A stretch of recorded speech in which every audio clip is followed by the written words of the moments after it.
Guys, ಯಾರೆಲ್ಲ forest ವಾಚರ್ಗೆ ಸಂಬಂಧಪಟ್ಟಂತೆ ಓದ್ತಿದ್ದೀರಲ್ಲ, weight ಮಾಡ್ತಿದ್ದೀರಲ್ಲ, ಮತ್ತು ಫಾರೆಸ್ಟ್ ಗಾರ್ಡ್ ಯಾರೆಲ್ಲ ವೆಯ್ಟ್ ಮಾಡ್ತಿರ್ತಾರೆ ನೋಡಿ, ಅವ್ರಿಗೊಂದು ಬಿಗ್ ಅಪ್ಡೇಟ್ ಏನಂತಂದರೆ, ಎಷ್ಟು ಇದ್ರೂ ನಿಮ್ಮದು ಕಟ್ ಆಫ್ ಕ್ಲಿಯರ್ ಆಗ್ತದೆ.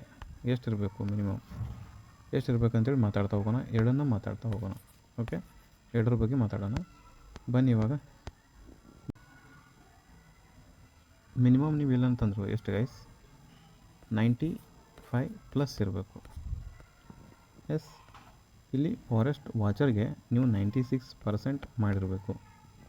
ಇದೆಲ್ಲಿಯಪ್ಪ ಅಂತಂದರೆ SSLC, ಎರಡೂ ಕೂಡ SSLCಯಲ್ಲಿ ನೀವು ಪಡೆದಂತಹ ಗರಿಷ್ಠ ಅಂಕ ಫಾರೆಸ್ಟ್ ಗಾರ್ಡಲ್ಲಿ 95+ ಇರಬೇಕು.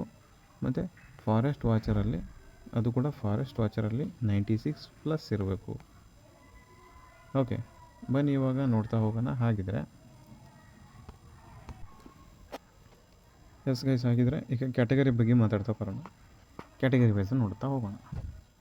ನೋಡಿ, ಮೇನಾಗಿ SC/ST ಕ್ಯಾಂಡಿಡೇಟ್ ಅವರಿಗೆ ನೋಡೋಣ. SC/ST ಕ್ಯಾಂಡಿಡೇಟ್ ಅವರಿಗೆ ಎಷ್ಟಿರಬೇಕಪ್ಪ ಅಂದರೆ ಮಿನಿಮಮ್ ನೀವು 96% ಇರಬೇಕು. 96%. ಆಮೇಲೆ ನೀವು ಫಾರೆಸ್ಟ್ ವಾಚರ್ಗೆ ಇದು SC/ST ಅವರು ಮಿನಿಮಮ್ 95% ಇರಬೇಕು. 95% ಇರಬೇಕು.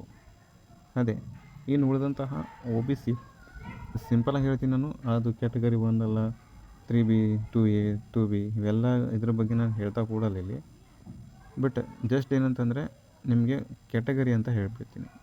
ನಿಮ್ಮದು ಕ್ಯಾಟಗರಿ ಅಂದರೆ OBC ಮತ್ತು 2A 2B ಇವೆಲ್ಲ ಸ್ವಲ್ಪ ವ್ಯತ್ಯಾಸ ಆಗ್ತಿರ್ತವೆ. ಆ ಕ್ಯಾಟಗರಿ ಬಗ್ಗೆ ಮಾತಾಡ್ತಾ ಹೋಗೋಣ. ಆ ಕ್ಯಾಟಗರಿಯಲ್ಲಿ ಎಷ್ಟಿರ್ತದೆ ನಿಮ್ಮದು ಮಿನಿಮಮ್ ಅಂತಂದರೆ, ನೋಡಿ ಗೈಸ್, ಕ್ಯಾಟಗರಿಯಲ್ಲಿ ಮಿನಿಮಮ್ ನಿಮ್ಮದು ಎಷ್ಟು ತಗೋಬೇಕು ಅಂತಂದರೆ 97+ ಆಗಿರಬೇಕು. 97+. ಈ ಕಡೆ ಕೂಡ 97+ ನಿಮ್ಮದು ಮಾರ್ಕ್ಸ್ ಆಗಿರಬೇಕು. ಅದಿಲ್ಲ ಅಂತಂದರೆ ನಿಮ್ಮನ್ನು ಮೆರಿಟ್ ಲಿಸ್ಟ್ ಬರೋಲ್ಲ ಅಂತಲೇ ಹೇಳ್ಬೋದು. ಇನ್ನು ನೆಕ್ಸ್ಟ್, ನನಗೇನೂ ಇಲ್ಲ, ಕ್ಯಾಟಗರಿನೂ ಇಲ್ಲ, ಯಾವುದೂ ಇಲ್ಲ, ಜನರಲ್ ಮೆರಿಟ್ ಅಂತಂದರೆ ಎರಡೂ ಕೂಡ ಜನರಲ್ ಮೆರಿಟ್. ಹಾಗಿದ್ರೆ ಏನು ಮಾಡಬೇಕು, ಎಷ್ಟಿರಬೇಕು ಅಂತಂದರೆ ಮಿನಿಮಮ್ ನಿಮ್ಮದು 98+ ಇರಬೇಕು.